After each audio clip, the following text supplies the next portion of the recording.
En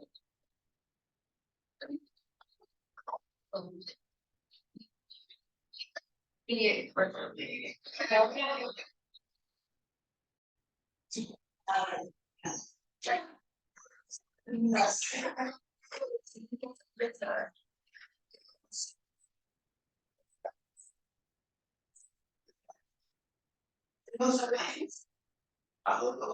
asociación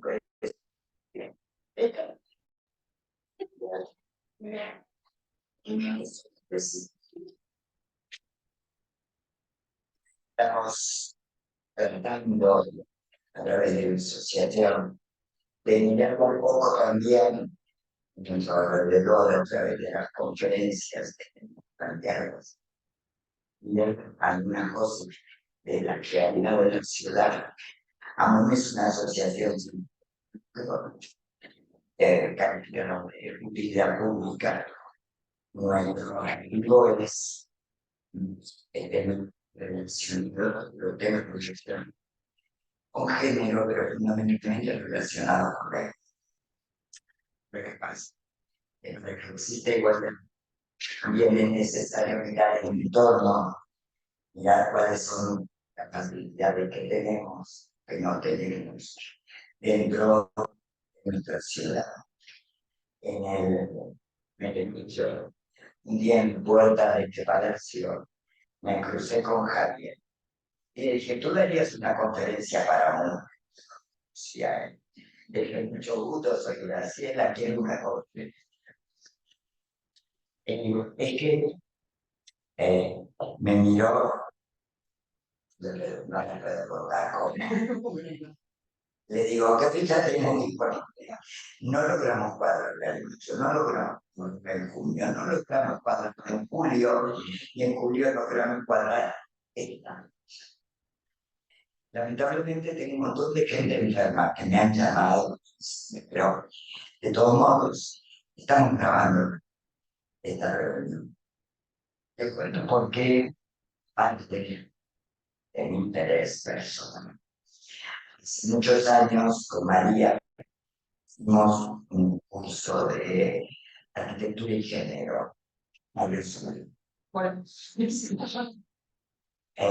María siguió trabajando mucho en temas relacionados con la accesibilidad, está trabajando en el Ayuntamiento de Málaga en la actualidad.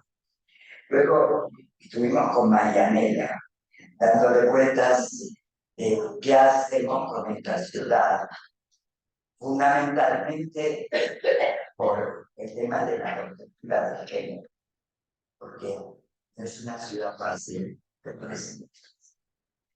Es una ciudad segura, tú vas a decir que todo es pero Puerto Banús, yo que vivo cerca de Puerto Banús, a veces voy caminando, decido ir caminando a Banús, paso debajo del túnel que une el casino con zonas de Banús. Este túnel es vacío, un hueco lleno de condones. Fue un poquito más. Le pusieron cámaras y hicieron. Actualmente no cruzo. No voy por ahí. Me da miedo. Todavía me da miedo. Y el cuento que hace 20 años que va en esa zona. Mis hijos vienen y le digo, por ahí. Chao. Así empezó mi charla contigo. Es falsa. No, porque, ¿cómo es? Este lo digo porque lo tengo cerca. Pero, ya, menos el currículum de cambiar, porque me han dado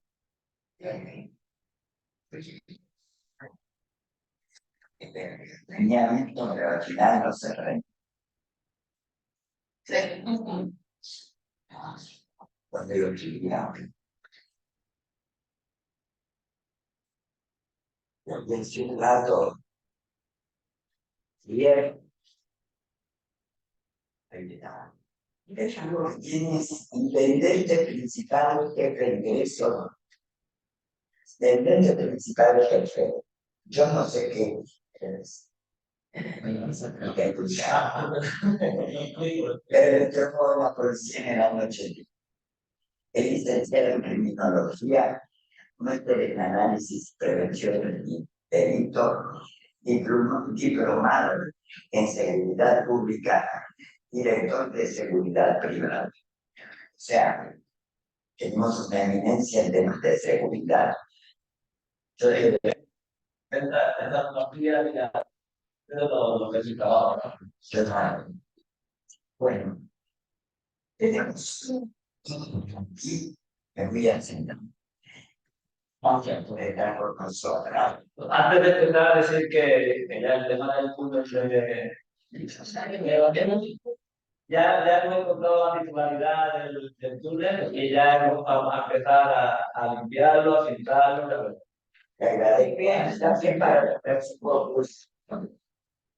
Vamos a ver. Es que estas cosas cuando están en los territorios en el que están hay que buscar la titularidad. Primero, quién es el propietario, quién es el titular, quién tiene la responsabilidad de mantenerlo.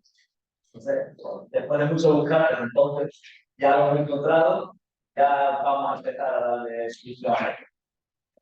Porque es de carreteras, pero hay una concesión al hotel, donde el hotel le ceden el mantenimiento de aquello, él no lo sabía tampoco. Entonces, lo único que tiene que hacer es cuando vayan a hacer algo, es decir, que mucha carretera hacer. Ya tuve yo un contacto con el servicio de carreteras, ya le expliqué el caso, vimos lo que había, he hablado con el hotel y ya estamos en marcha. O sea que no había sido fecha porque la administración muy complicada de fecha, pero que estamos en vías de solucionar.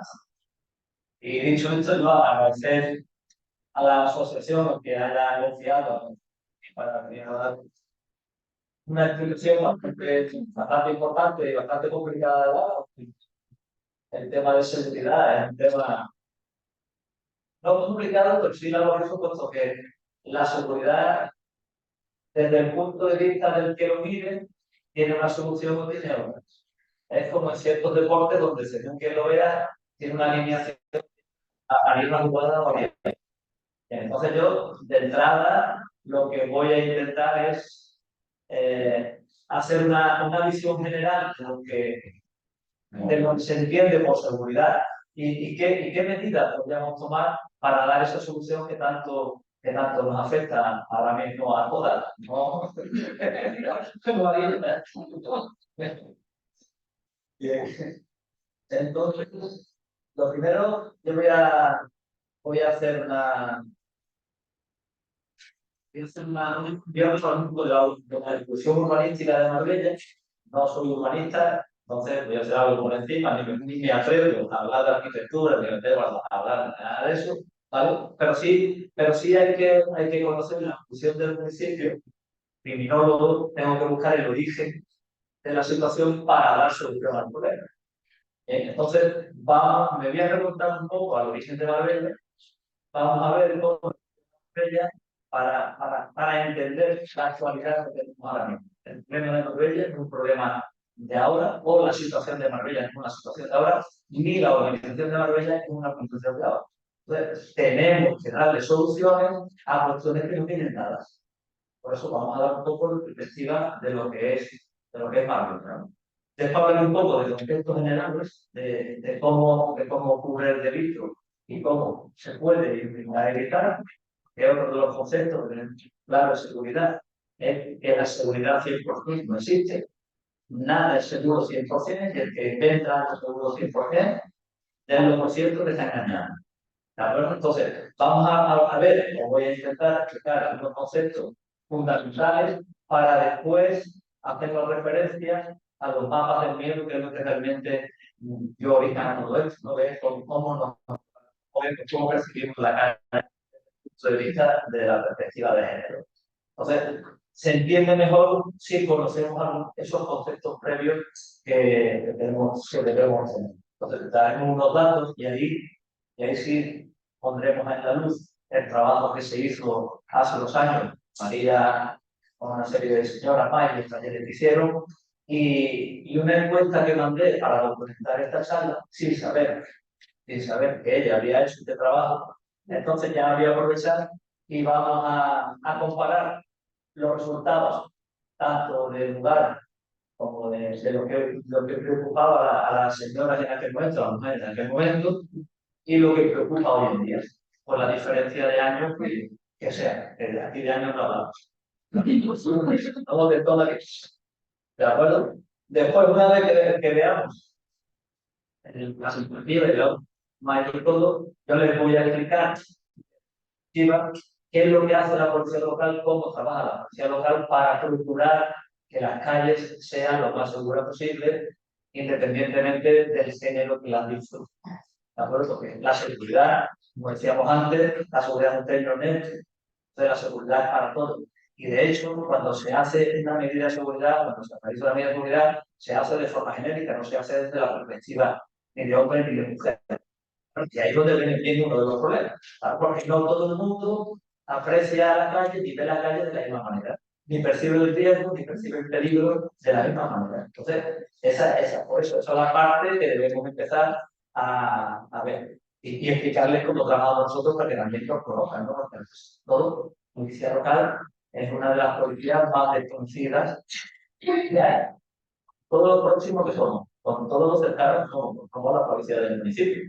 Somos los más, incluso así, somos, sí, poca gente realmente conoce cómo trabaja la policía local. Entonces yo voy a intentar hoy darles una pincelada de cómo trabaja la policía local para intentar que las calles de Marbella sean lo más seguras y lo más tranquilas posible, que nunca van a ser seguras y tranquilas 100%, repito. Pero vamos a intentar que sea lo más acorde. Y después pues llegaremos a unas conclusiones que ya haremos el debate o diremos lo que tengan. Ahorita más o menos las sorpresas que quiero llevar, a ver si soy capaz de conseguir. Cuando hablamos de la evolución de Marbella, tenemos que remontarnos al siglo XII. El siglo XII es la primera referencia que hay de Marbella como tal. Antes había unos núcleos dispersos, había una zona, Ciñana, donde estaba la basílica paleocristiana, un asentamiento, Río Verde, una serie de asentamientos dispersos, pero no era población. La población como tal se remite al siglo XII, bajo el mandato de Abderramán III, que sale con la pacificación del califato en aquella época. Había que plantar una zona donde proteger el paso de las naves y conectar con África en aquel momento. Y claro, cuando la situación había cambiado, pues, bueno, pasaron de Ojén, Benagrí, y que era lo que había entonces, que eran las torres y las fortificaciones, estaban en tiempo de guerra, pasaron a desarrollar Marbella como tal. En Marbella nos encontramos en el siglo X teniendo las cazadas, pero en esto, tras derramar del cerro, en el siglo XII manda a construir la muralla. Y ese es el intramuro de Marbella, ese es el origen de Marbella, que es el casco antiguo de Marbella. Entonces, lo que había en aquel entonces, que eran 82.000 metros cuadrados, 2.000 y pico habitantes, que era lo que había, ese era el origen de Marbella. Y de ahí, la ordenación arquitectónica que había era de una medida. Y las medidas son calles estrechas, laberínticas, y que, bueno, y cada uno se construía como podía porque no podía salir de la muralla. Porque el que se salía de la muralla tenía riesgo de que vinieran los piratas, vinieran los fuera y acababan con su vida. De hecho, la tarde, en la torre de la vela, que estaba ahí en la Canal Castillo, no, está la estatua del caballo, de la Éfrica del Castillo. Ahí había un torre donde se llamaba la gente que se entrara dentro de la ciudad por la noche para protegerse. Entonces, ahí tenemos, ese es el origen. Entonces, ya tenemos el origen arquitectónico de la Marbella, lo tenemos muy controlado. Lo tenemos en una medida y con unas características. Continuando. Antiguo, como Casco Antiguo. La única modificación que sufre Casco Antiguo fue en el siglo XV con la conquista, cuando llegaron los cristianos, darle un cambio a la ciudad, echaron abajo toda parte de la avenida, como en la Plaza de los Naranjos, la calle Nueva o calle Peral, calle Ancha, perdón, que eso hicieron calles largas y eso fue parte de la medida que destruyeron, para darle una zona más amplia a esa parte interior de lo que era el recinto amurallado de Marbella. Pero todavía seguimos con la misma estructura originaria. Después, en el siglo XVIII, aparecen ya los barrios de San Francisco y el barrio nuevo. Se hace la parte de Flores y la parte del barrio. ¿Sí? Eso va evolucionando, pero sigue igual. Después del siglo XIX, cuando aparece la colonia de Ángel, y con la amortización de Mendizábal, pues, aparece la colonia de Ángel y la colonia de San Pedro. Son las dos que aparecen a partir de ahí. ¿Sí? Eso es como ya hablando del siglo XIX, si no me equivoco, ¿no? Si no recuerdo, el siglo XIX. ¿Vale? O sea, después del siglo XX, con el boom turístico, que es cuando realmente Marbella sufre esa transformación que es la que conocemos hoy en día. Y empezamos a evolucionar y sacamos la venta verde del rodeo, de Carlos Soriano, que fue lo que lo construyó, un homenaje a lo que decía el evolucionado Marbella. El Hotel Marbella Club, con Alfonso Manuel Loe, con Diego Guadalmina, con Alberto de Zureta, el Hotel El Fuerzo con José Luque, Puerto Banú con José Banú, y los puertos de Cabrimírez.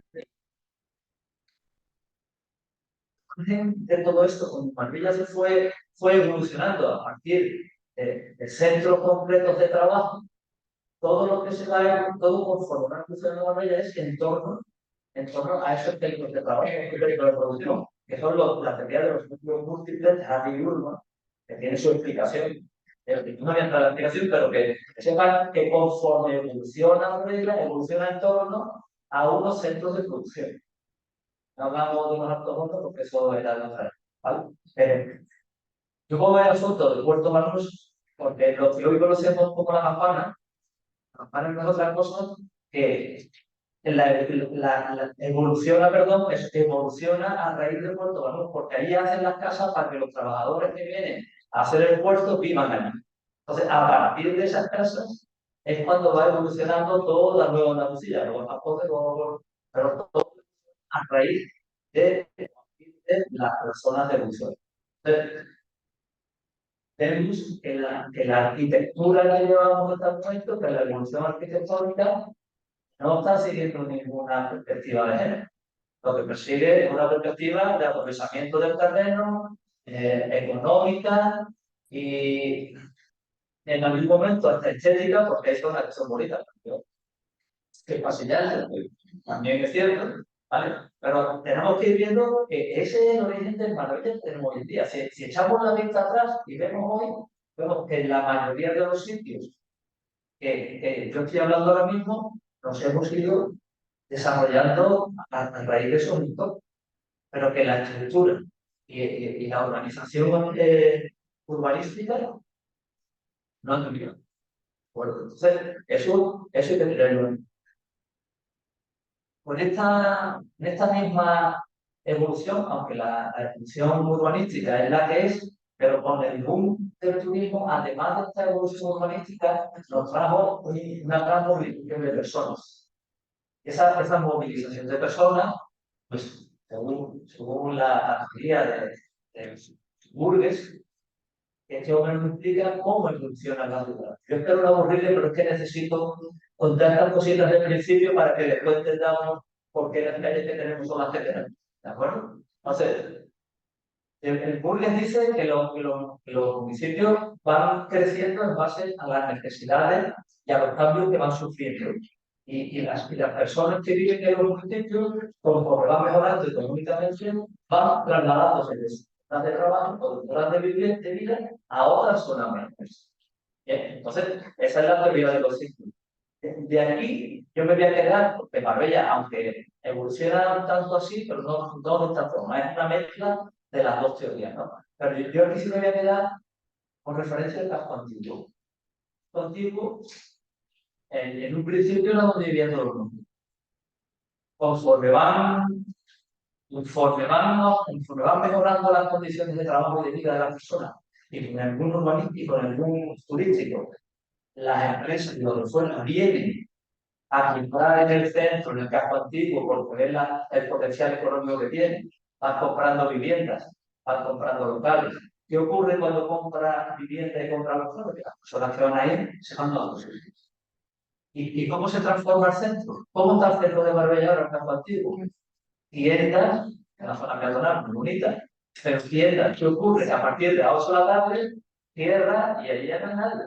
¿Por qué? Porque las personas que vivían allí, la mayoría se han ido y las personas mayores, pues no están tan atentos a la vida normal ordinaria, ¿vale? Y ese es el control informal en la ciudad.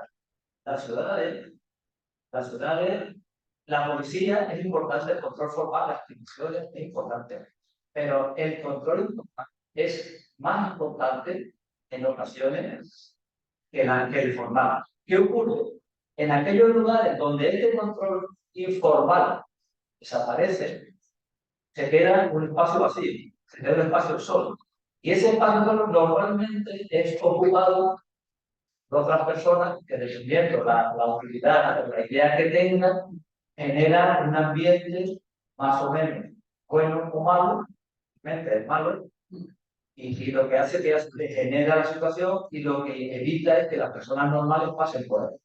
Y eso es la teoría de la rota, es que una zona que se deteriora, si no eres capaz de controlarla, se va deteriorando con el tiempo, con el tiempo, con el tiempo, y cada día va a peor. Y aquí a peor, ¿qué ocurre? Que cada vez es más difícil ponerlo en orden. ¿Vale? Dentro de la cuenta de la rota tenemos la teoría de tolerancia cero, que fue la que utilizaron en Carl Viviani, que tuvieron un problema enorme. Y la teoría de tolerancia cero no es otra cosa, es que denunciar e intentar que todo lo que ocurra controlarlo.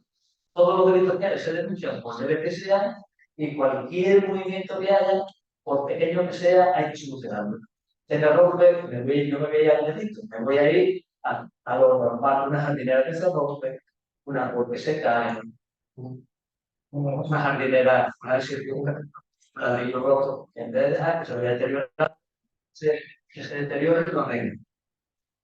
Y con ese control, si alguien pretende instaurarse ahí para hacer un estilo de vida que no es acorde, pues intentar evitarlo, si no lo retraso, pues la idea es retrasarlo. ¿Qué ocurre? Que esos lugares, sin este control informal, nos da miedo. Y nos da miedo a todos.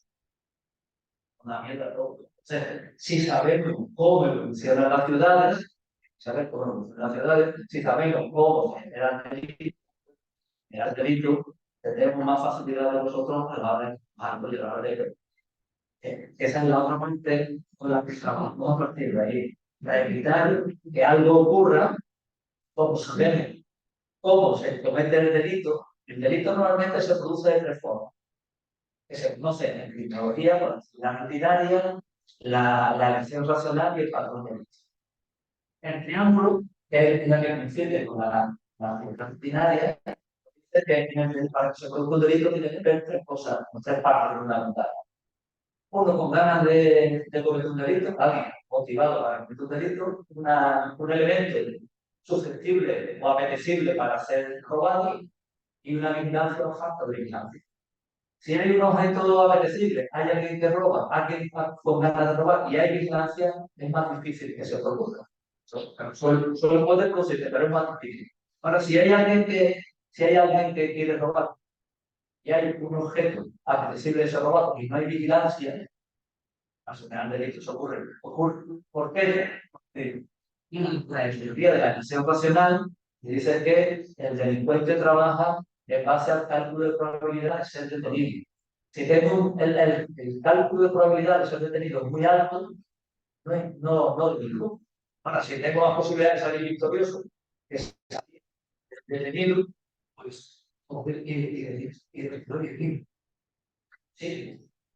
Luego, la tercera, que es la delictivo, es la que nos dice a nosotros cómo funciona el delincuente en su vida diaria, cómo funcionamos nosotros, somos las víctimas. y el victimario que actúa y el que roba, cómo actuamos y en esa coincidencia de vida de ellos y nosotros se produce el delito. Porque el que haya delincuentes profesionales, como sabe las películas, muy poquito, hay, pero luego, la mayoría de los delitos son delitos ocasionales. Y para que se dé el delito, tiene que cubrir una de las circunstancias. Eso también hay que decir que no en todos los lugares se producen los delitos. Para que se produzca un delito se tiene que dar una circunstancia determinada. Entonces, cuando hablamos del patrón delictivo, vemos normalmente en el trabajo y en la zona del tiempo. Y los movimientos de un movimiento. Entonces, si hacemos un mapa mental de nuestra vida diaria, vemos que tenemos nuestro patrón de comportamiento es siempre el mismo. Y el que tenemos fuera de casa, la casa está desprotegida. Y si alguien que está cerca de tu casa ve que tú sales todos los días a las 10 de la mañana y vuelves a las 3 de la tarde de tu casa, que ya las ventanas abiertas, no, otro día no, pero al otro, cuando le parezca, se atreve y entra. ¿De acuerdo? O sea que en ese que hace el diario, nosotros también tenemos que tomar medidas para evitar ser víctimas de ello. ¿De entonces ya sabemos cómo se produce el delito. Ya sabemos cómo actúa el delincuente. Ya sabemos cómo se mueve y cómo nos podemos mover todo el día para ser víctima o para ser víctima, dependiendo lo que, dependiendo.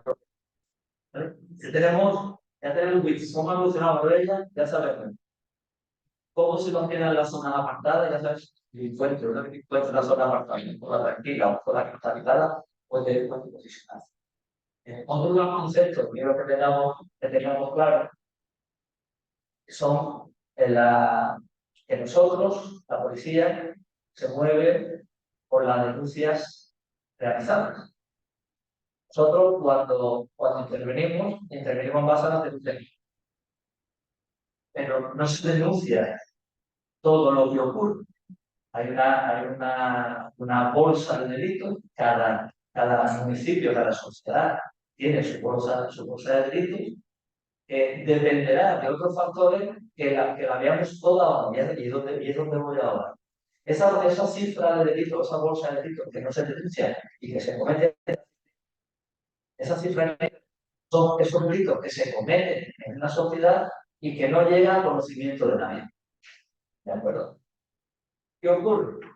Si nosotros tenemos confianza en nuestra sociedad, tenemos confianza en nuestras instituciones, tenemos confianza en nuestra policía y sabemos que vamos a denunciar, nos atienden bien, si nos ocurre algo, vamos a estar más predispuestos a denunciar. ¿Qué ocurre? Que al estar más predispuestos a denunciar, la cifra negra disminuye y disminuye los datos objetivos. Los datos objetivos son los hechos que ocurren. Y no es que una sociedad en un momento determinado haya más o menos delitos. Es que si una sociedad confía en sus instituciones, la tasa de delitos siempre va a ser más alta porque la cifra negra va a ser más alta. Y esto es controversia y eso lo sé que es complicado de explicar y de entender. La estadística tiene esa parte objetiva. De hecho, ahora los datos objetivos son las denuncias que hay. Pero esas denuncias que hay, que va a depender también un poco de la confianza que la sociedad tenga en sus instituciones. Esos datos objetivos que dan los periódicos, la prensa, el Estado cada cierto tiempo, cada año, esos datos objetivos tampoco son los reales que tienen que ser. Porque detrás de esos datos objetivos hay unos datos subjetivos que no se tienen en cuenta. Porque cuando hablamos de. Yo me voy a enseñar Marbella, no hablar de nada, nada más que de Marbella. Dicen que somos un municipio muy alto índice de delincuencia. No, porque tenemos una cuestión. En Marbella están censados 150.000 habitantes. ¿Cuántos habitantes hay en Marbella todos los días? De los 150 a 300 normal. En verano,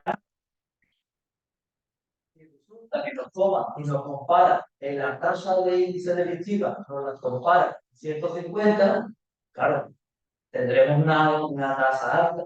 Ahora, esos mismos delitos, tú me lo comparas por la población real que tenemos en Marbella, esa tasa de criminalidad, ese índice de criminalidad bajará. Entonces, hay un dato subjetivo ahí que no se tiene en cuenta. Otro dato subjetivo que no se tiene en cuenta ya no es la población real, es la población penitenciaria que tú tengas en un momento determinado. Si nosotros tenemos una campaña y detenemos un año a muchísima gente, ¿eh? Si nosotros detenemos a mucha gente, ese año hay muchos delitos. Además, como se conocen, se han detenido, esas personas cuando salen por los judiciales, nada más. Y el tiempo que están en la cárcel, delinquiendo. No delinquen el año delinquiendo, ese año bajará el índice de criminalidad. Tenemos quitado en medio a la mayoría de los delincuentes que están. Viven, que la mayoría son de aquí. Bueno, vienen, pero que la mayoría son de aquí, son personas que viven aquí y quedan. Ya tenemos otro concepto, otro índice que no está recogido. No tienen en cuenta la población delictiva penitenciaria de ese momento. Y tampoco tienen en cuenta si un año ha habido más visitantes o menos visitantes. Se comparan los datos de un año con los datos de un mes. En mi opinión, yo tengo aquí lo que son los gráficos de control. Una tabla, un gráfico con tres niveles. Nivel medio, o sea, mínimo, nivel medio y nivel máximo. Eso sale de estudiar la evolución de los datos, por ejemplo, en 10 años. En 10 años es un tiempo suficientemente importante como para ver la evolución de la delincuencia específica. Está viendo perfectamente cómo funciona, cómo evoluciona. Son 10 años, tu media, naranja, y tiras tu media, y ahí te sale practicar los datos, te sale el nivel mínimo y el nivel máximo. Entonces, mientras tú estés por debajo de un media, aunque tenga a lo mejor más delitos que el año anterior, vas a estar bien. Te estás comparando un trabajo, un estudio longitudinal de la delincuencia, para estudiar, hacer un estudio para analizar de un año, un determinado, necesita mucho más. Entonces yo de la estadística que aparece, la verdad yo tengo mi duda, yo tengo mi opinión, no tengo mi duda, tengo mi opinión. Que los datos objetivos están, hay que tener en cuenta, digo, también son signos de confianza de la sociedad en tus instituciones. Porque el delito no es que aparezca de pronto, el delito está ahí, esa bolsa de delito con esa cifra negra, pero que con la confianza que se genera van disminuyendo esa bolsa de delito, va apareciendo más. Y no es que haya más delito, es que estamos transformando. O sea, todas esas cosas también tienen otro plato de conversación, ¿no? Pero que es así, que no tiene solamente datos numéricos, 4, 5, 3, 6, no, esos datos hay que analizarlos, hay que analizarlos. Y como digo, todos estos datos que tenemos nosotros ahora mismo, eso está hecho sin distinción de género. ¿Y por qué está hecho sin distinción de género? Porque cuando aparece la perspectiva de género de verdad es en 1995. A partir de 1995 es cuando empezamos a hablar de perspectiva de género. Por eso Brasil ponía en el título de género pequeñito debajo, que eso no aparece hasta ahora. La seguridad, la prevención es algo que viene de mucho tiempo atrás. No, no, 25 ya. Claro, 25, estamos en 23. claro. Eso, desde el año 95 hasta el 23, en el 95, de la ONU, cuando empieza a hablar por primera vez de perspectiva de género, de potencial de igualdad entre hombres y mujeres. Y a partir de ahí cuando realmente tendríamos que haber empezado a ver las cosas de cualquier campo, sobre todo que ahora estamos hablando de sociedad, de cualquier campo tendríamos que haber estado pendientes y haber tenido opinión a la mujer para ver cómo percibe, en este caso, la seguridad en su municipio. Pero eso tampoco se ha hecho. Eso tampoco se ha hecho. ¿Qué se ha hecho? Se ha hecho nada, hay muchísimos trabajos. Zaragoza, Madrid, País Vasco, Zamora, Valladolid, Málaga, en Marbella se ha hecho, pero son trabajos que no se le ha dado una continuidad. no se trata de una cultura. Depende de dónde. Claro, claro, yo hablo Desde desde la ley, pero el País Vasco sí se la no llegar. pero todavía en el País Vasco, y no entrar en la polémica, todavía el País Vasco le falta mucho por llegar a la alternativa.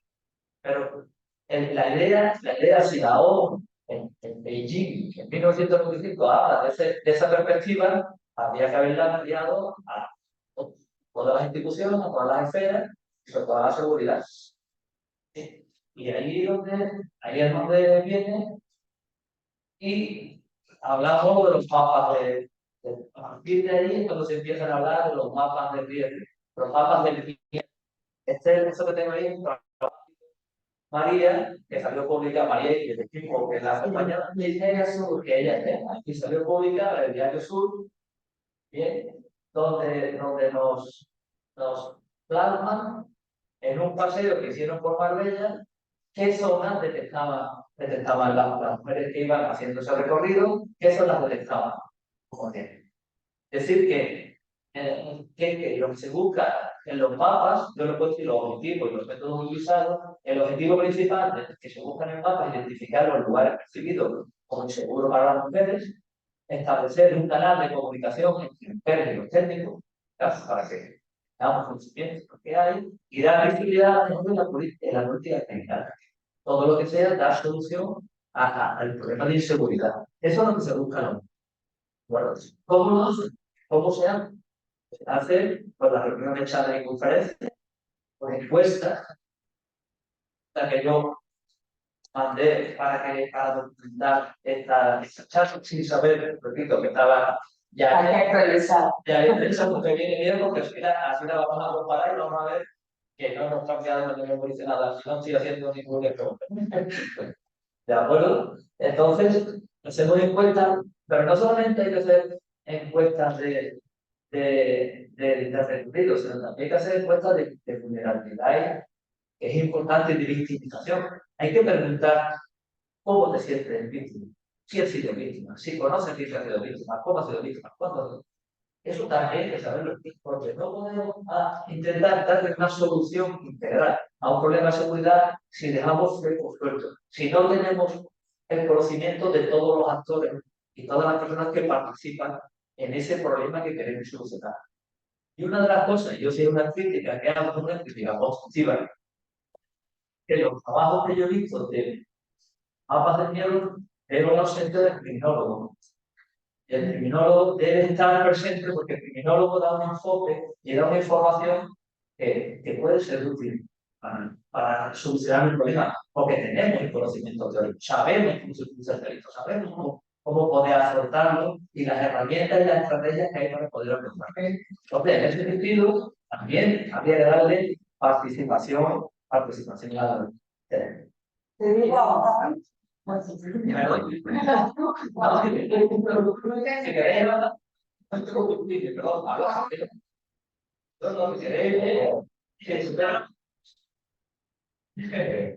que vamos un poquito de calidad.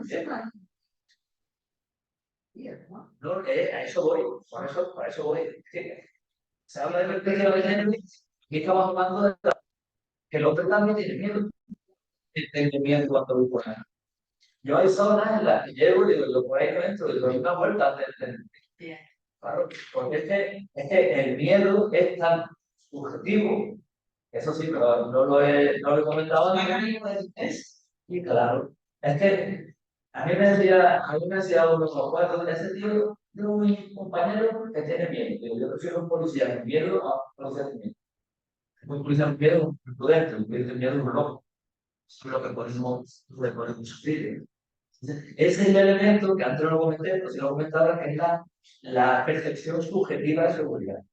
Antes hablamos de los números, la percepción objetiva, los números, los datos que hay. Pero tenemos un elemento subjetivo que eso depende de cada uno de nosotros y de nuestra experiencia de vida.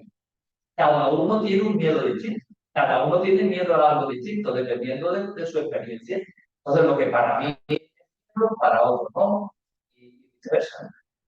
Entonces, todos estos datos hay que conocerlos, De ahí que se da que hay que ponerlo sobre la mesa antes de plantar o plasmar la solución a un problema determinado. Sí, entonces en ese paseo que hicieron por Madrid y por San Pedro, pues tenemos el Parque La Represa, tenemos el polideportivo, la zona del polideportivo, tenemos en San Pedro la ciudad del Mediterráneo, tenemos el paseo marítimo, tenemos zonas que a la hora de construirse, ¿cómo están construidos? Han construido de cara al urbanismo y de cara a la estética, no de cara a la seguridad. Vas por el nivel Mediterráneo de San Pedro, vas andando y lo que te encuentras son unos parques muy bonitos, muy altos, que nadie te va a ver.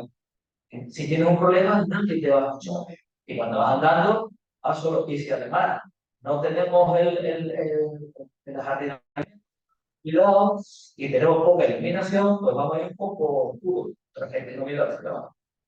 Yo vi zona por la que voy a entrar y oye, no sé lo que me hago. No sé lo que me hago. O sea, todas estas cosas hay que conocerlas, hay que saberlas para poder darle solución al tema de la seguridad o inseguridad. Aquí tenemos la encuesta documentada y ahora voy a poner los datos de la encuesta para que veamos bien un poco. ¿Vale? Pero aquí tenemos una serie de fotografías que son todas que aparecen en las instituciones de luz. Una segunda. Y foto de arriba, a la izquierda, es el parque de la empresa, de allí y a la derecha de nuestro. O sea, tú te paseas por el parque de la empresa, de día, que maravilloso, pero de noche, como no bien, como no haya una iluminación adecuada, como no tener el jardinamiento bien preparado, lo vamos a tener un problema tanto por fútbol y no cualquiera. En esa misma zona del Parque de la Represa tenemos un callejón que va a la calle Valencia, sube de ahí hacia arriba, que está muy bien iluminado al principio, pero la escalera sube para arriba tiene un fondo oscuro detrás que tú no sabes lo que vas a encontrar. No sabes lo que vas a encontrar. Entras ahí, ves aquello y te dices, vale, esto muy bien. Y detrás de la sombra aquella que tengo ahí, que tengo ahí de subir, ahí que hay. Claro, entonces, esa falta de iluminación es un problema. ¿No? Bien. Y hoy vamos a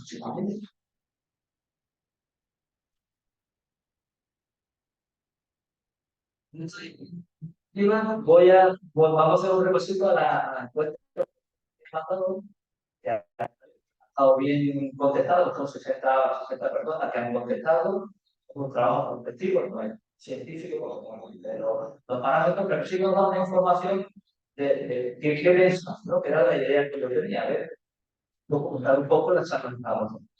En el tema de las calles que teníamos al principio, estamos viendo ahí que tenemos las Albarizas, Puerto Banú, Estudio del Casino, Ricardo Soriano, Ciudad de la Constitución de San Pedro, Puerto Banú, Boulevard Pablo Raez, Barriada de las Albarizas, Puerto Banú, Puerto Deportivo, Francones, Vivo, Albarizas, Alameda, Albarizas es muy recurrente.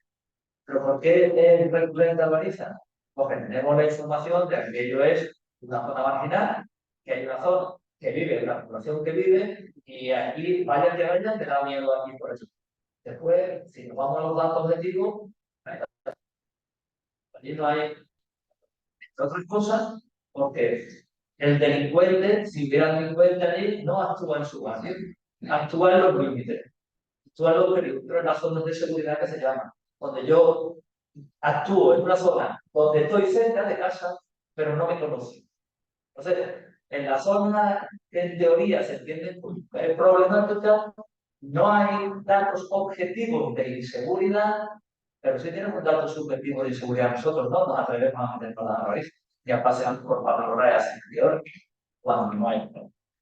Sí, te vas a encontrar, te encuentras a la persona que va a la a comprar, te encuentras que va a hacer, te encuentras una serie de un ambiente que realmente el ambiente respeta, ¿no? Pero objetivamente, los datos delincuenciales, ahí no hay. Ahí es donde entra la percepción subjetiva de la seguridad. Ambiental, la mayoría, son unas cuantas, la mayoría vienen todas a reflejar lo mismo. Lo que vamos a ir ahora es, para no alargarnos mucho, son los datos objetivos, lo que nos entiende. Una vez que hemos preguntado qué calles son las que nos preocupan, no hemos preguntado qué le preocupa de la zona.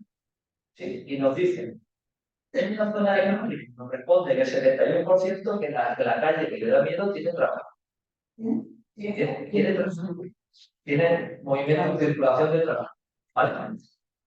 Una zona que tiene un 53% está conectada mediante transporte público.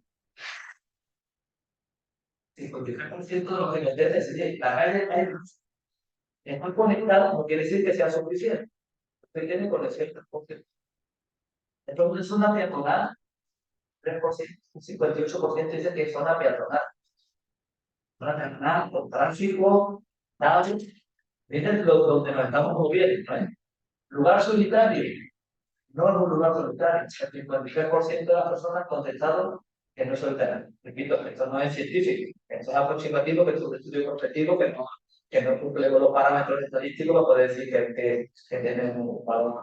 Pero sí nos sirve para ver los conceptos que vamos teniendo cada uno de nosotros. ¿Es un lugar de paso? Sí, es un lugar de paso. 68% de las contestaciones dicen que es un lugar de paso. Y nos dicen que hay escondites en otros momentos, y nos dicen que sí, que hay 86%, 83% de recovecos. Eso es un recoveco que es importante. Después, ¿hay buena visibilidad? Dicen que no. Ya nos vamos dando aquello que nos está originando miedo. ¿El campo de visión es escaso? Sí. Es que hay pocos campos de visión. Campo de visión. El caso de necesidad de hacer oídas, dicen que sí, el 55 y el 45.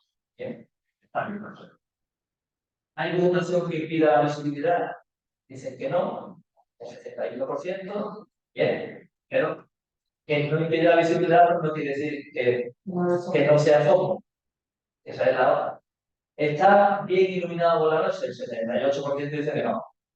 El problema fundamental de todo esto viene, aparte de todo, en la iluminación. ¿De acuerdo? ¿Está limpio? Nos dicen que no.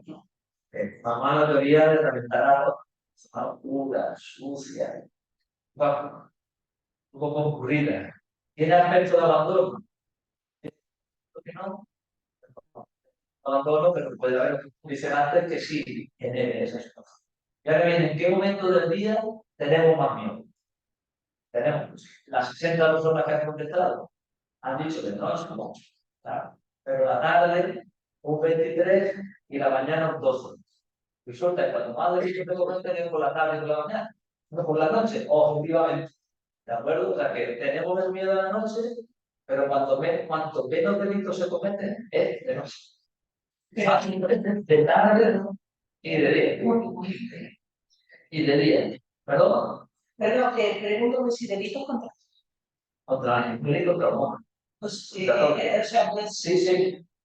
El hurto, se puede llamar hurto, el día, estamos en un centro comercial, entramos a robarnos una ropa, nos dejamos el bolso en un sitio confiando que estamos bien y llegan los bolsos. Pues estamos en el mercadillo y estamos mirando lo que sea, se nos acercan por detrás, por el lado, meten el bolso, a nosotros nos meten los piqueros, nos meten y nos quitan la cartera del bolsillo.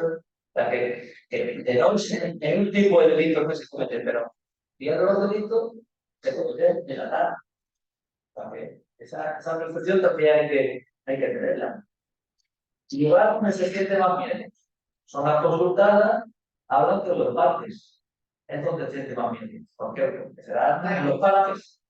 Será porque hay poca luz, porque hay mucha vegetación, hay mucho recurso, hay mucha sombra, hay muchas circunstancias, muchos conceptos, muchos condicionantes que nos van a hacer sentir miedo. Y eso es inevitable. Vamos arriba. En esta misma calle de abajo pueden mirar más sola de día y aquí a la derecha de noche. Hay sombra. Y esa sombra, y esto es un señor que es un trabajo de victimización de la zona. y está hecho con luz natural. ¿Sabes? Que hay muchas sombras, hay sensaciones que a cierta hora del día o de la noche y en unas condiciones concretas, pues da reparo. Diciendo que es de aquellas acciones que nos dan más miedo. Aparece volviendo a casa, dando un paseo, regresando de fiesta y haciendo deporte. ¿Sí? De noche. Buenos días, de noche. Esa es la razón cuando la mujer se siente más desprotegida. Y los hombres. Los hombres, aquí estamos los hombres. No, es que la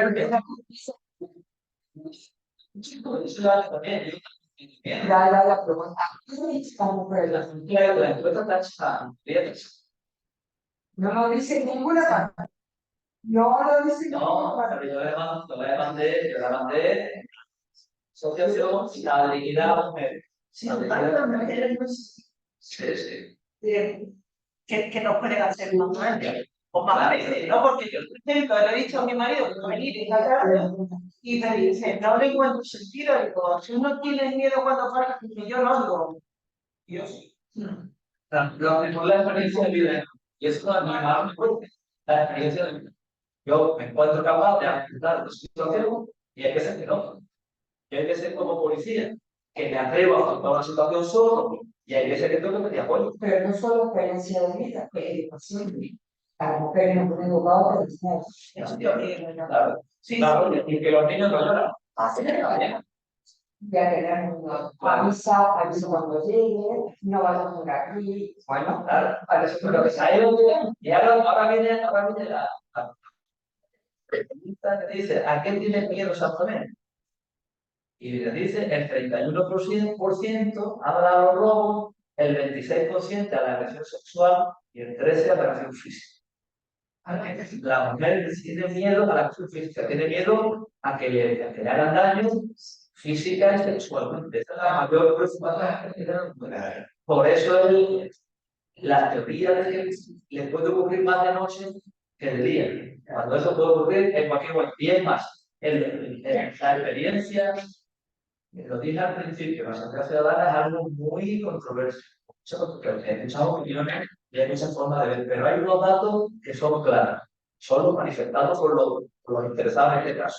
Entonces, resulta que las agresiones hacia mujeres que han aumentado, han aumentado 24% en el primer 3 años, en la calle. El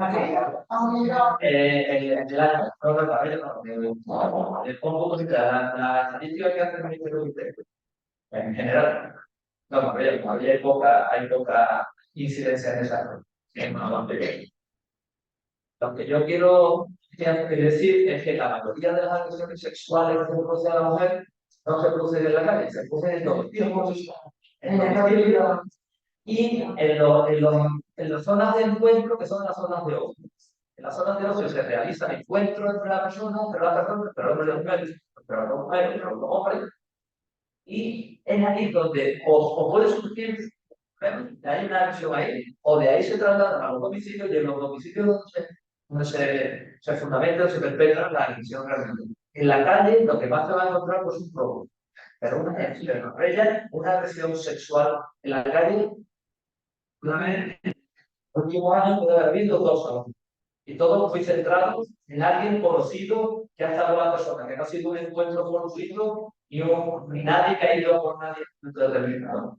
O no denunciado. No denunciado de muchos. Claro, no denunciado de muchos, igual que te produce una persona. Es que el sábado a la noche han muerto varios. Sí, claro. Y personas que vienen de vacaciones sufren una agresión y al día siguiente salen de una denunciadas. Y personas que han sufrido la agresión que nosotros en territorio y no han querido denunciar. O sea, claro, esa es la cifra negra. Esa es la cifra negra. Es muy alta. Claro. Dependerá de la confianza que tenga o de la gana que quiera la persona de que esa cifra negra disminuya y que aumente la denuncia por agresión. Y de las cruces. Si arrojan pruebas, Si hay y ahí hay pruebas. Si hay eyaculación, hay pruebas. Y son tocamientos nada más complicados ya, porque tiene que haber, bueno, como si hay cámaras de seguridad en los lugares, no se puede, pues, que dependerá del tipo de agresión, que agresión ya no solamente es con penetración, sino ya lo estamos viendo con esto de la propiedad de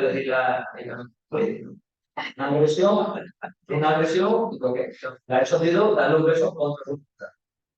En teoría, supuestamente. ¿Vale? Eso es sí. Y tenemos que ver que el concepto penal de agresión no siempre implica penetración, ejecución y todo eso. Claro, por eso digo que el nivel de protección a la mujer está alto también, que cualquier acto contra ella, su voluntad, ya es una agresión. Entonces, pero que según los datos que vemos, lo que realmente es el ataque a su integridad física. Bueno, eso es lo que más le perjudica. Pero yo quería hacer un comentario desde el punto de vista del área donde yo trabajo, ¿no? Y porque se volvió una que deriva.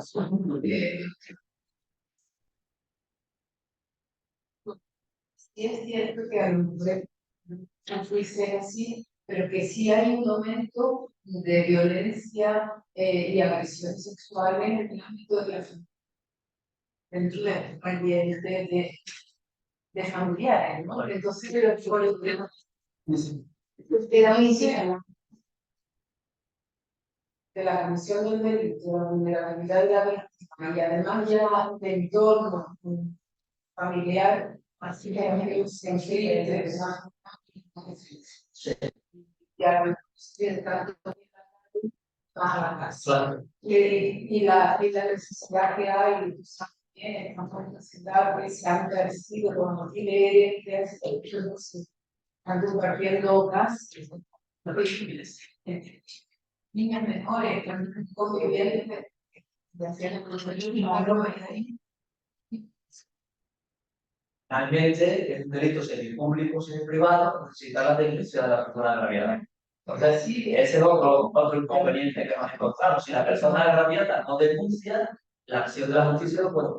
Claro. Otra cosa es que denuncia y pues que sí denuncia. El fiscal puede continuar, pero mientras que no haya denuncia, no puede hacer. Yo he visto hace 2 días en artículo era de denuncia.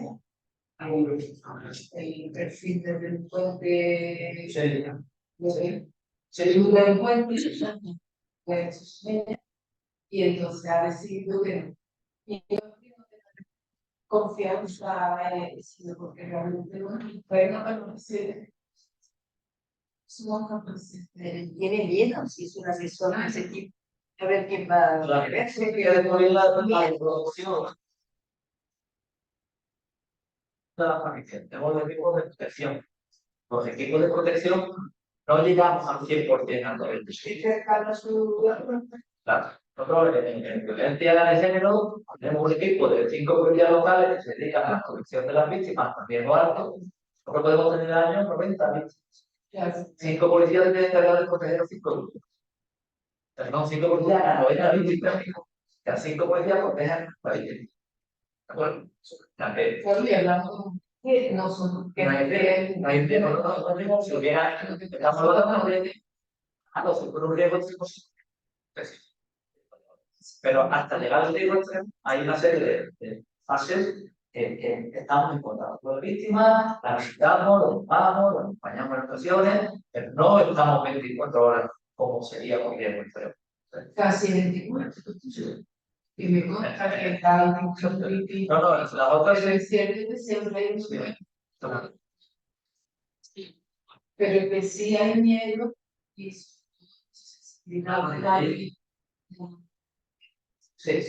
hay la hora. Pero se le hace también cuánto miedo sufre o cuánto miedo siente y se reduce muchísimo. Es que llega a bloquear a una víctima. Claro. No hay que tenerlo. Y ese bloqueo o ese estado de choque puede estar, le puede condicionar todas las acciones futuras. Porque en esta situación no me atrevo a denunciar, no me atrevo a relacionarme con nadie, no me atrevo a explicar, le va a contar cosas. Tengo que requiere de personal especializado para que la persona vea tiene herramientas para ayudarle y que tiene herramientas para continuar su vida normal o más que ayudarle si hago su vida normal. De hecho, que nosotros no tenemos, hemos un clase de se dedica a Ruby, que es un tema de pero tiene una formación, así es. Entonces, a grosso modo, lo que hemos sacado de la encuesta, ¿sí? Entonces, la encuesta nos dice, en los lugares donde sienten miedo, personas verdes, casco urbano y los parques, haciendo de forma de resumen, haciendo qué, visitando de tierra, haciendo deporte, haciendo paseos, ya que tiene miedo, los móviles y a las personas. Bien, entonces la comparativa a la anterior, aquí la comparativa, tenemos que en el primer estudio las deficiencias que se encontraban eran iluminación inadecuada, deficiente accesibilidad, falta de equipamiento urbano, la arquitectura, sus espacios al interior, negando sus ventanas y jardines de la ciudad, que era lo que pedía ella, que se abrieran las ventanas, y ahora va a la parte que yo menciono ya mucho. No, Me queda medio ratillo.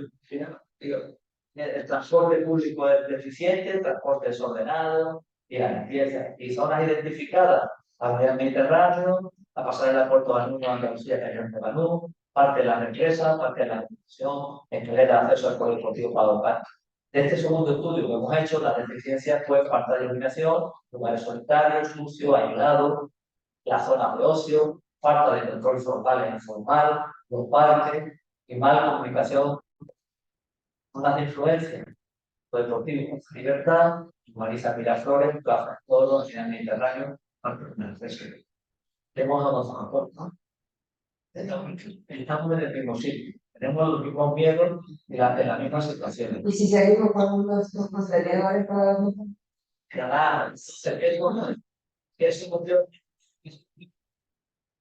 eso podemos tener, pues la iluminación, una iluminación adecuada, una limpieza adecuada, un orden, la iluminación obstáculo, que haya buena visibilidad, la vigilancia informal no decaiga, recuperar el espacio público y mejorar la comunicación. Estas dos fotos que hay ahí es de un trabajo que yo hice, eso está hecho aquí para ver, que teníamos la serenata, teníamos todos los años unos 70 o 80 accidentes de tráfico. Entonces, a través de la mejora del entorno, al tráfico, se ha intentado reducir los accidentes de tráfico, Entonces, utilizamos las teorías de criminología, esto que hemos estado viendo, adaptado al tráfico, y a través de la modificación del entorno, hemos reducido los accidentes de 70 o 80 accidentes a 10 accidentes. Y eso también se seguridad. Todos. Se le dio resultado. Bien, amigos, no, por medio. Se han marcado harto de los pasajeros. Y nada. Se hizo fue darle visibilidad al peatón, darle preferencia al peatón, ordenar los aparcamientos y hacer más zonas de paso. Y el próximo, eso no va a ser nada. Debajo de Plaza de Toros hacia el campo de fútbol. Bueno, cierta hospitales de gas, y eso se hizo yo el estudio. Yo más que había ahí, la modificación del entorno se aplicó. Los de servicio operativo hicieron caso y aplicaron lo que se les dijo y hemos conseguido el resultado de los accidentes. Eso es lo que eso también es seguridad. Entonces, ya hemos visto todo lo que tenemos que hacer o qué es lo que hay que hacer para que las calles sean más seguras, las calles sean más transitables y que estemos más tranquilos. Bueno, entonces la pregunta siguiente es decido, que es la cosa que yo quería hacer también, que cómo trabajar la política local para procurar que eso ocurra. Empiezo un poco más rápido, no voy a entender mucho porque hay mucho que creo que explicar. ¿Vale? Entonces, la policía local tiene una competencia bien clara. Una competencia en materia de policía administrativa una potencia en materia de seguridad, que hay donde entramos también, y tenemos un misceláneo que yo le digo, que es cuando alguien tiene un problema y sabe a quién llamar, lo le llaman a la policía. Entonces, eso también tenemos que gestionarlo nosotros, ¿no? Entonces, nosotros, para eso, nuestro trabajo, el objetivo nuestro es la población, la industria y la empresa y la propia plantilla. Una plantilla que no está motivada, una plantilla que no se le cambia la mentalidad. Porque el funcionario tiene una mentalidad que es fácil. Al funcionario, cuando haya un mentalidad, tiene que cambiar la mentalidad funcionaria. Entonces, nosotros cuando queremos trabajar sobre la ciudad, de la ciudad, vamos con la teoría que hemos visto antes. El patrón delictivo, aquí, yo fíjate, yo lo voy, el patrón delictivo,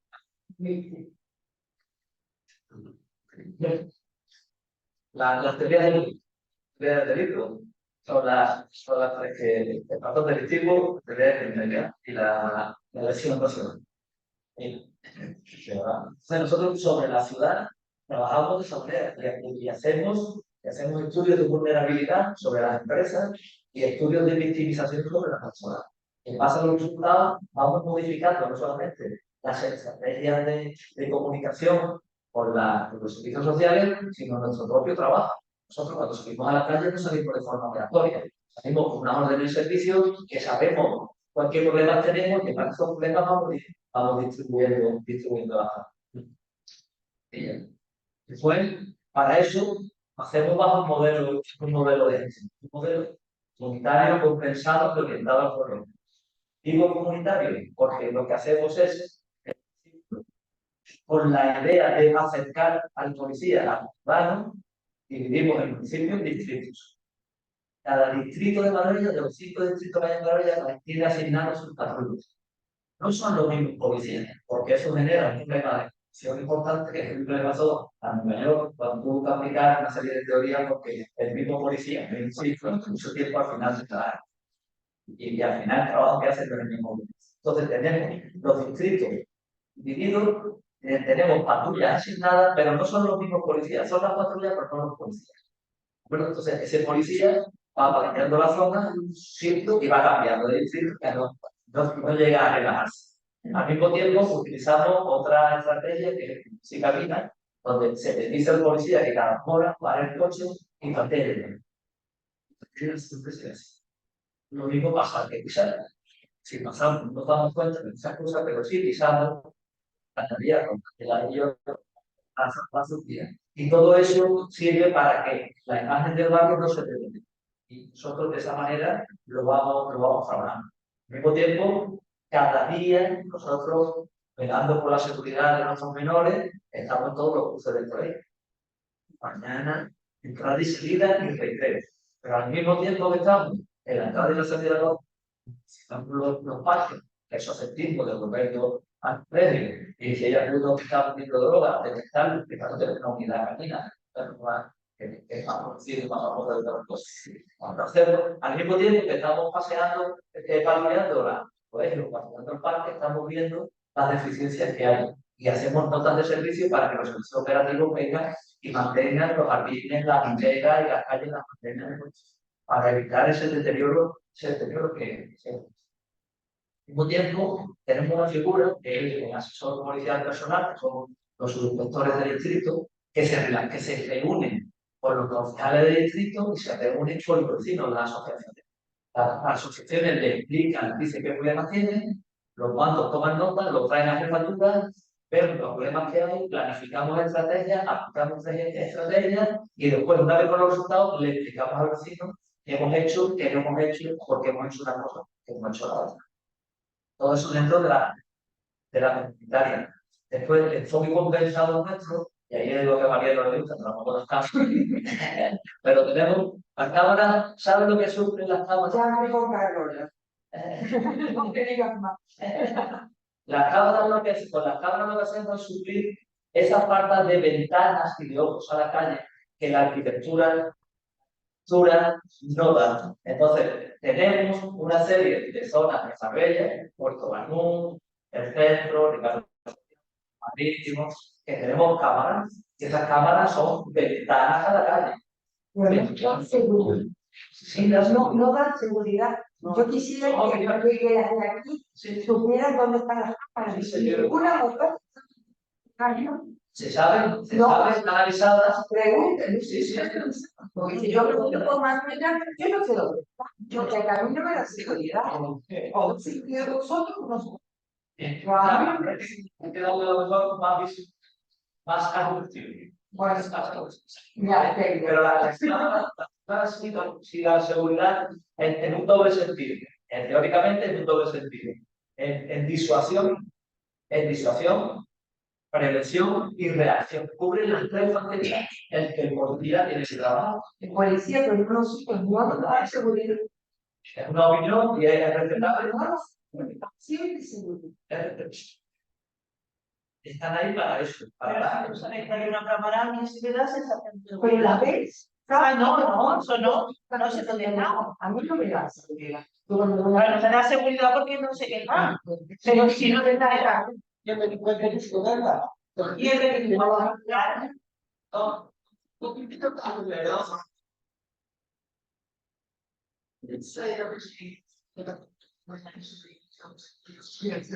Sí, sí, así es. Pero dentro de la policía que digo,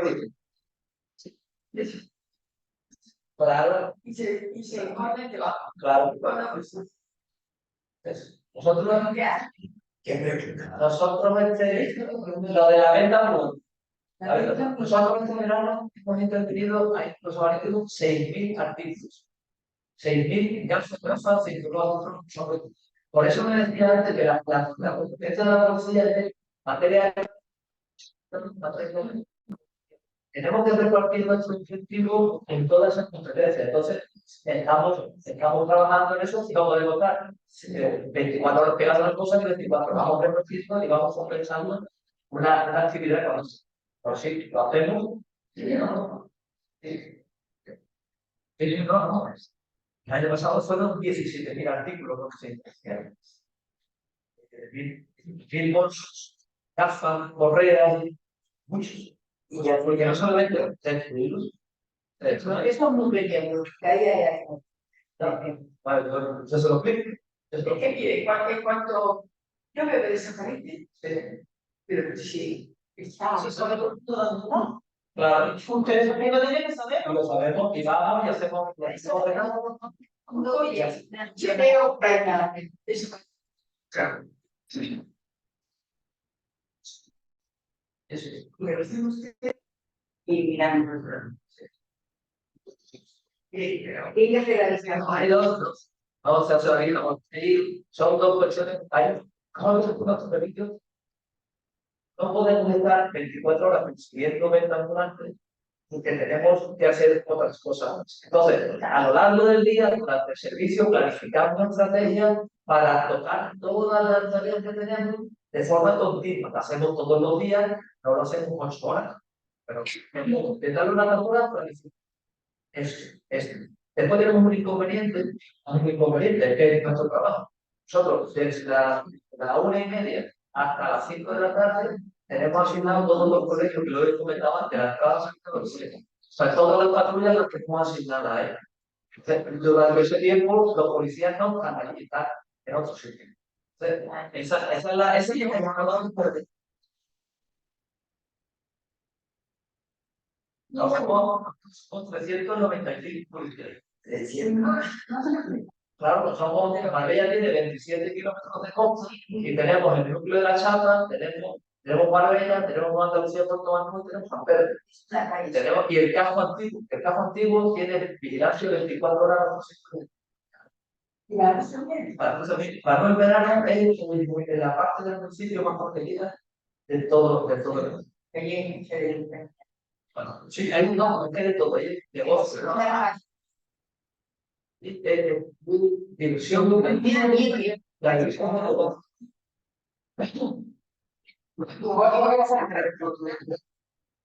Bueno, perdóname. Hemos aprendido tú has hablado del señor jefe, Sí, de los urbanistas, porque claro que me interesa la sensación de seguridad. Yo no puedo hablar aquí no se producen delitos, o sea, son los lugares que me dan miedo. Sí.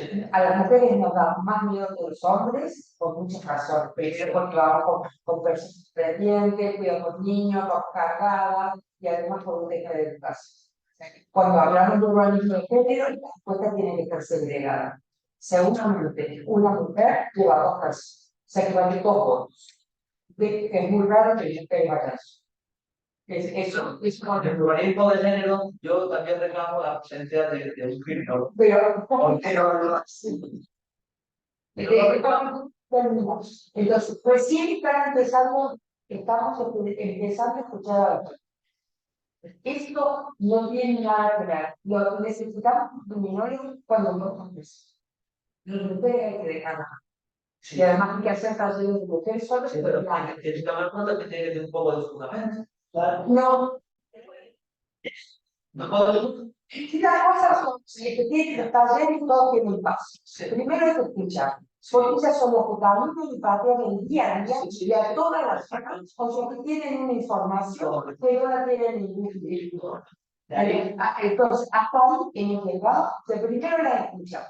Vamos a ver cuáles son las soluciones a lo que ya tienen. Eso es lo que ha hecho en el estudio, el progresivo. Entonces, con esto vamos a hablar de soluciones urbanísticas. Porque tú decías, así como muy al pasar, que las ciudades se han vaciado porque se han vuelto ricos y se han ido a otros lugares. No, la turistificación ha echado a todos los habitantes de los centros de la ciudad. No, que digo que- No. Entonces, el urbanismo también puede hacer cosas, porque que las plantas bajas sean solamente tiendas y tiendas para turistas, eso no debe ser. No son mixtos. Una cafetería, un local, o sea, no es solamente lo que haga la gente, sino que el urbanismo tiene que hacer. El urbanismo no tiene que permitir las calles libres. Que lo oigan, para que lo vean. Entonces, esto no es porque sí, hay que dirigir, cuando yo hablaba de los sectores, cada uno, porque es muy importante la seguridad, además de la accesibilidad. Entonces, eso hay que tener, y tenemos que ver cuáles son las medidas para resolver. O sea, esta escalera a mí me da miedo cómo la resuelvo. Y ahí viene un criminólogo o una criminóloga. Porque no siempre tenemos que buscar a hombres. No, hay más criminólogos. Por eso, pero digo los chicos y con las mujeres, vamos a hacer un equipo, ¿vale? Eso lo No es un criminólogo al principio. Quiero oír las mujeres, quiero oír sus necesidades y sus propuestas, porque ellas, como patean la ciudad, saben no solo sus problemas, sino sus soluciones. sí. Entonces, o trabajamos en equipo, o no trabajamos. Sí, pero Desde el punto de vista de la policía, sí.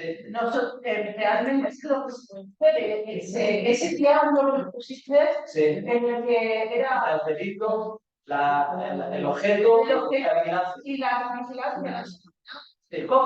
A ver, el delincuente está, no podemos preverlo, el objeto somos nosotras y tenemos que tener libertad para pasar el mundo. Sí. Quizás esa tercera pata de la sociedad. Tú nos planteas el problema de que tenemos efectivos, ¿no? No, 395. Bueno, pero en realidad para muchos operativos en realidad Claro. esos lugares donde la mujer sentir segura no es tanto. Y luego lo que es importante que haya cambios, pero es importante que los delincuentes, si no los delincuentes, Si no lo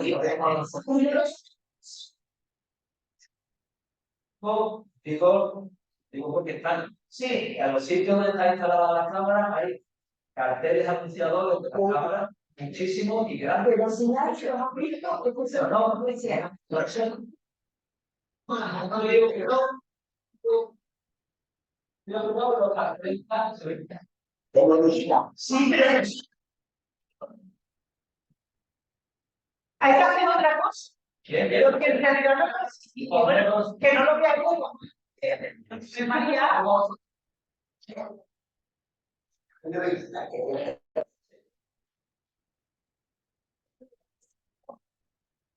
La cámara que dices que está perfectamente anunciada está a identificar a la gente. Que no la hay. No para prevenir, está para prevenir.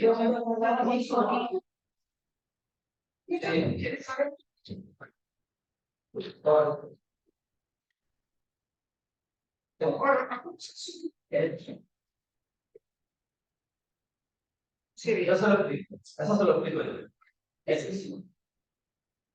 Es solamente como mujeres, es decir, que vamos acompañadas de alguien que llevamos su bolso y llevamos somos más vulnerables que los hombres. Así de, ¿qué nos recomendarías a ti? Y tercera pregunta, ¿solo son colectivos de mujeres? Sí. Afectar a las mujeres a todos los niveles. Como colectivo, es algo de nosotras, algún tipo de condición o de, no sé, que estos Yo te lo digo como consejos cuando vayan por la calle, para sentirse más protegidos. Si van con el bolso, si el bolso en vez de llevarlo de un lado, lo llevan cruzado, mejor. Si en vez de llevarlo, si van andando, en vez de llevar el bolso al lado de la carretera, lo llevan al lado de la pared, mejor. Si llevan ustedes una mochila, en vez de llevar la mochila a la espalda, ya.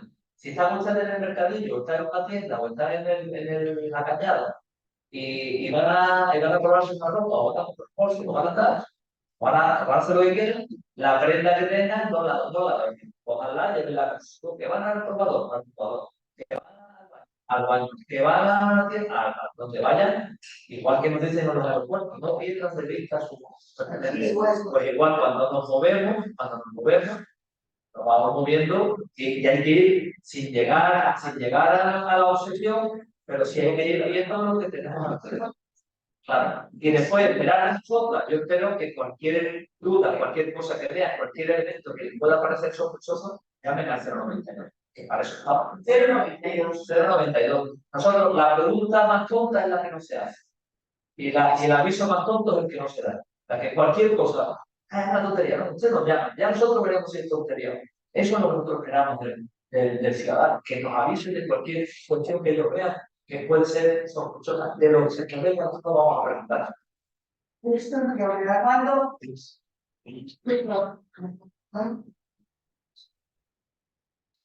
Sí.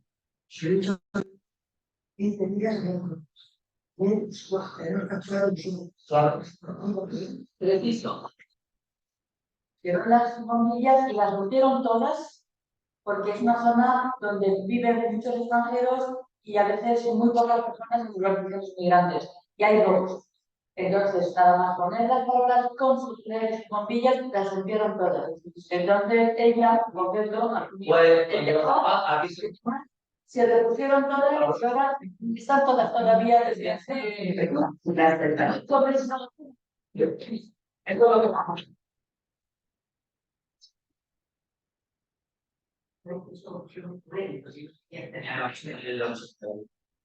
No.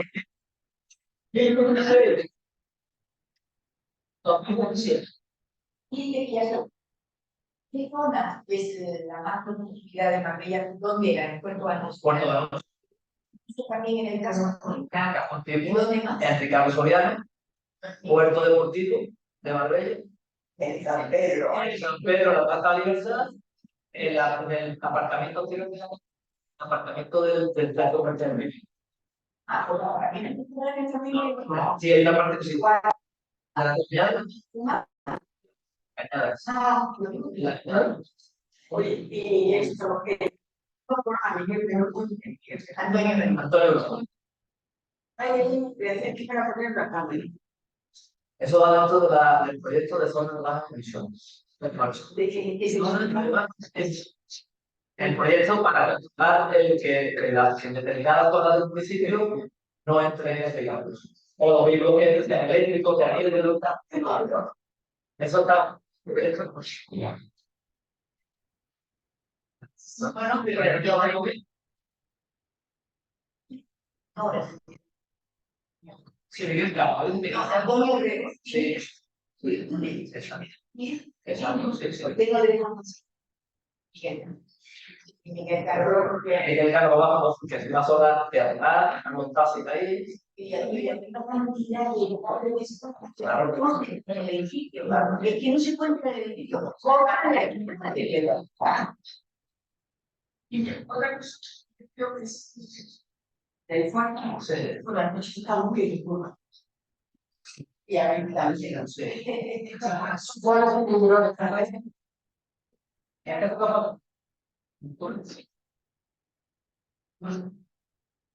Durante el día, el grave. Y de noche más, Sí. Está muy, el me da miedo no sabe. no, no, como yo lo Si tirar corriendo y que está muy bien, tiene que tenerlo.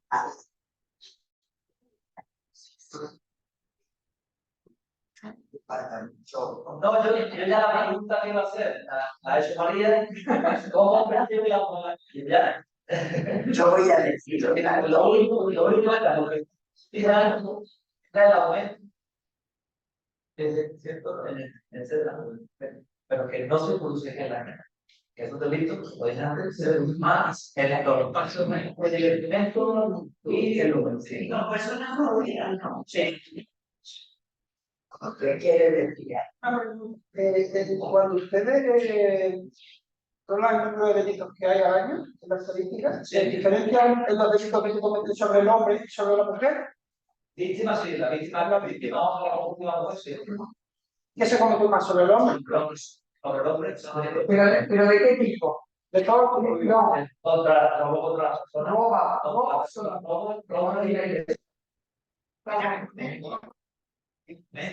Contra hombres, los derechos sexuales y Claro. Y es más vulnerable al porque se expone más. que son los otros elementos que hay que analizar, que no es solamente el dato objetivo, que es a lo que yo me refiero, que no solamente el número. Ese número lleva aparejado una serie de circunstancias, una serie de connotaciones que son las que hay que analizar también. Y la edad también. Cuanto mayor eres, hay una doble controversia. Cuanto mayor eres, menos vulnerable porque sales menos, pero cuando sales tienes más tiempo. y las discapacidades también son más vulnerables. Sí. Las discapacidades. Sí, yo por parte, muchas gracias.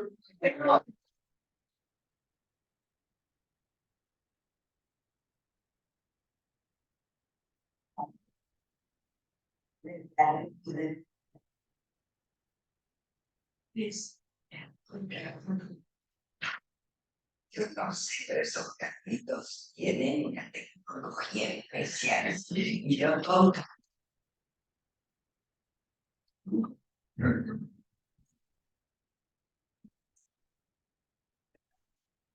Soy a pelear por mis años.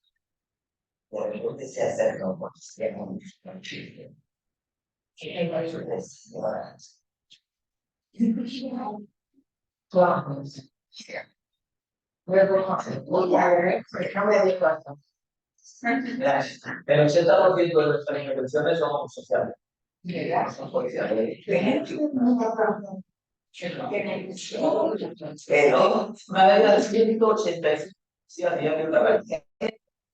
No, por la música. Todos estamos en y cada distrito, Sí, no. todos. igualmente yo creo, chicas, para todo el mundo, que en algún momento tenemos que pensar en serio en la ciudad. Y tenemos que pensar qué podemos aportar como mujeres, como universitarias, y con un criterio muy lógico que se puede aportar para echar una mano, que no es solo que ignoramos, que no todos los días, no solo para denunciar, sino para ver lo que pasa en la ciudad. Pasa muchas cosas diariamente y hay que resolver. A lo mejor se nos ocurre cómo que podemos menos. Yo les digo que tienen que poner trong này ở trước đã học